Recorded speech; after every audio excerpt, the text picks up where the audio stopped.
ఆంధ్రప్రదేశ్ రాష్ట్రంలో మొన్న జరిగిన అసెంబ్లీ ఎన్నికలను చూస్తే ఒక మినీ యుద్ధాన్ని చూసిన ఫీలింగ్ ప్రతి ఒక్కరికి కలిగి ఉంటది. అసెంబ్లీ ఎన్నికలు ముగిసినా కానీ ఇప్పటికీ ఆంధ్రప్రదేశ్ లో రాజకీయ వేడి మాత్రం తగ్గడం లేదు. తప్పకుండా మహాకూటమి అధికారంలోకి వస్తుంది అని మెజారిటీ సర్వే సంస్థలు, అలాగే తెలుగుదేశం పార్టీ కార్యకర్తలు, జనసేన పార్టీ కార్యకర్తలు ధీమాగా ఉంటే, లేదు జగన్మోహన్ రెడ్డి గారి అధికారంలోకి వస్తాడు అని వైఎస్ఆర్సీపీకి సంబంధించిన కొన్ని ఛానల్ అలాగే కొన్ని పత్రికలు చెబుతున్నాయి.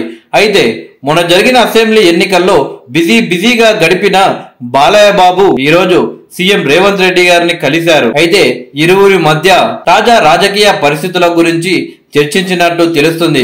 అలాగే ఆంధ్రప్రదేశ్ రాష్ట్రంలో మొన్న జరిగిన అసెంబ్లీ ఎన్నికలు ఏ విధంగా జరిగాయి, ఎవరు గెలిచే అవకాశాలు ఉన్నాయో కూడా వీళ్ళిద్దరూ చర్చించినట్లు తెలుస్తుంది. నిజానికి బాలయ్య బాబు అలాగే సీఎం రేవంత్ రెడ్డి గారి మధ్య మంచి సంబంధాలు ఉన్నాయి. అలాగే జూనియర్ ఎన్టీఆర్ తో కూడా రేవంత్ రెడ్డి గారికి మంచి సంబంధాలు ఉన్నాయి. తెలుగుదేశం పార్టీలో రేవంత్ రెడ్డి గారు ఎమ్మెల్యేగా ఉన్న సందర్భంలో తెలంగాణ తెలుగుదేశం పార్టీ నాయకుల్లో ఎక్కువగా రేవంత్ రెడ్డి గారితోనే బాలయ్య బాబు గారు ఉండేవారు. బాలయ్య బాబుకు సంబంధించిన సినిమా ఆడియో ఫంక్షన్ లో సైతం రేవంత్ రెడ్డికి ప్రత్యేక ఆహ్వానం బాలయ్య బాబు గారు పంపేవారు. అలాగే ఆడియో ఫంక్షన్ కు వచ్చిన రేవంత్ రెడ్డి గారు తన మాటల తూటాలతో బాలయ్య బాబు అభిమానుల్లో జోష్ నింపేవారు సీఎం రేవంత్ రెడ్డి గారు. తెలుగుదేశం పార్టీ నుండి కాంగ్రెస్ పార్టీలో చేరిన రేవంత్ రెడ్డి గారి రాజకీయ జీవితం గురించి మనకందరికీ తెలిసిందే.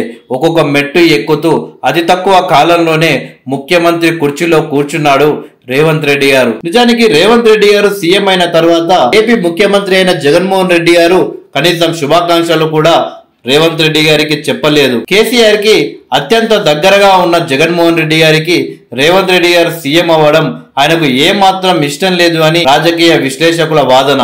అలాగే సీఎం రేవంత్ రెడ్డి గారు సైతం ఇదే విషయాన్ని చెప్పడం జరిగింది.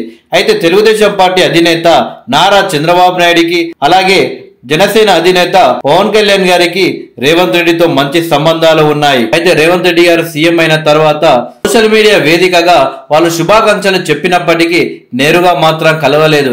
ఏపీలో ఎన్నికలు జరుగుతుండడంతో తెలుగుదేశం పార్టీ అధినేత అప్పటికే నారా చంద్రబాబు నాయుడిని అరెస్టు చేయడంతో తెలుగుదేశం పార్టీ అలాగే జనసేన పార్టీ నాయకులు రోడ్లెక్కి వైఎస్ఆర్సీపీపై పోరాటం చేశారు. అయితే ఈ ఎన్నికల రిజల్ట్ తర్వాత నారా చంద్రబాబు నాయుడు అలాగే పవన్ కళ్యాణ్ గారు సీఎం రేవంత్ రెడ్డి గారిని కలవబోతున్నట్లు తెలుస్తుంది. చూడాలి మరి కూటమి అధికారంలోకి వచ్చి ఏపీ ముఖ్యమంత్రిగా చంద్రబాబు నాయుడు గారు తెలంగాణ ముఖ్యమంత్రిని కలుస్తారా లేక ప్రతిపక్ష నాయకుడిగా కలుస్తారా?